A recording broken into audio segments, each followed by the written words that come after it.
اعوذ باللہ من الشیطان الرجیم بسم اللہ الرحمن الرحیم الحمدللہ علیہ والصلاة علیہ فقد قال المعصوم علیہ السلام الحق مالی وعلی ما الحق۔ نبی پاک نے واضح فرما دیا کہ علی حق کے ساتھ ہے، حق علی کے ساتھ۔ پہلے بھی آغاز اس سے لے کر شہادت اس وقت تک مولا کے ساتھ ہی حق رہے گا، اور وہی حق ہے جو علی کے ساتھ ہے۔ کوشش کی دنیا والوں نے، اللہ حالانکہ فَاذْكُرُونِي يَذْكُرُكُمْ علی کے ذکر کی ترویج خدا قرآن میں کر رہے ہیں، مصطفیٰ اپنے فرمان میں کر رہے ہیں۔ دنیا والوں نے بڑی کوشش کی کہ علی کے تذکرے کو چھپایا جائے، علی کے ذکر کو۔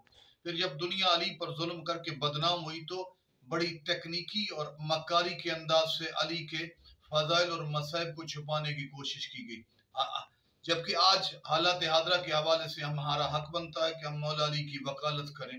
اسکولوں میں یہ پڑھایا جاتا ہے، حالانکہ شیعہ سنی تاریخوں میں موجود ہے کہ مولا علی سجدے کی حالت میں شہید ہوئے۔ تو نصاب کی کتابوں میں آج بھی بنی امیہ کی باقیات کا اثر یہ کہا جاتا ہے، نہیں علی سجدے میں نہیں، نعوذ باللہ راستے میں۔ حالانکہ راستے میں کوئی اور قتل ہوا تھا، علی سجدے میں، جو اور راستے میں قتل ہوا اسے سجدے میں لے گئے، جو علی سجدے میں قتل ہوا تھا چھپانے کی کوشش کی جا رہی ہے۔ تو خدا گواہ ہے جتنا چھپایا جائے علی کا تذکرہ نہیں چھپتا۔ ہم علی ذکر علی کے بھی مروج ہیں، مظلومیت علی کے بھی مروج ہیں۔ تو یہ چونکہ زیادہ گفتگو نہیں کرنی، مولا نے کہا، ہم پہلے بھی گفتگو کر چکے ہیں کہ مولا کامیاب ہوئے، علی شہادت میں بھی کامیاب، علی ولایت میں بھی کامیاب، علی سیادت میں بھی بلند، علی امامت میں بھی بلند۔ جس کی تربیت اور امامت جس کی تربیت سے نظر آئے وہ امام اور امامت گر علی ابن ابی طالب ہے۔ تو یہ ایام میں میرے مولا کی مظلومیت کے پہلے پارٹ میں ہم نے حضرت کی ضربت کو بیان کیا۔ ہائے قیامت کا مرحلہ تھا جب گریہ و بکا کوفہ میں بلند ہوا، مولا زخمی سے میرے مولا حسن نے، باپ اور ساتھیوں نے مولا کو اٹھایا اور گھر کے قریب لے کر آئے۔ تو میرے مولا نے کہا مجھے اتارو، میں چل کے جاتا ہوں، میری بیٹیوں کے رونے کی آواز میرے صحابہ تک نہ پہنچے۔ میں کہوں گا یا علی کوفہ آپ کا دارالحکومت سے آپ کے نیک صحابیہ برداشت نہیں کر سک رہے کہ آپ کی بیٹیوں کی رونے کی آواز صحابہ پر پہنچے۔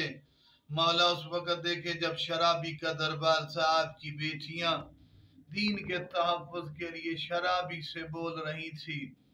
مولا امیر المومنین کو گھر میں لائے، زخمی حالت سے حکیم کو لایا گیا۔ نئی مصائب کے جملے بیان کرتا ہوں۔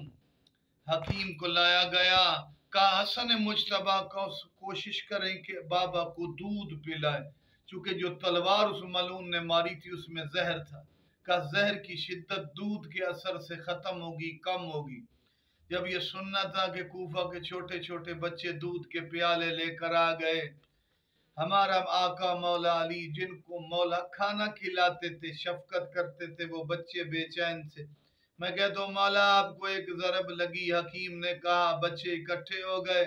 دیکھیں کربلا کے میدان میں آپ کے بیٹے حسین پر کئی ضربیں چل رہی ہیں، ہر چاروں طرف سے دشمن مار رہے ہیں، حسین کو ایک گھونٹ پانی پلانے والا بھی کوئی نہیں۔ مولا کے ایک ساتھی نے آ کر امیر علیہ السلام کو دیکھا، مولا نے زرد رومال پہنا ہوا تھا، تڑپ کے کہتا ہے اتنا شدت تکلیف میں تھے مولا، چہرے کا نہیں پتہ چل رہا تھا کہ چہرے کا رنگ زیادہ زرد ہے یا رومال کا رنگ زیادہ زرد ہے۔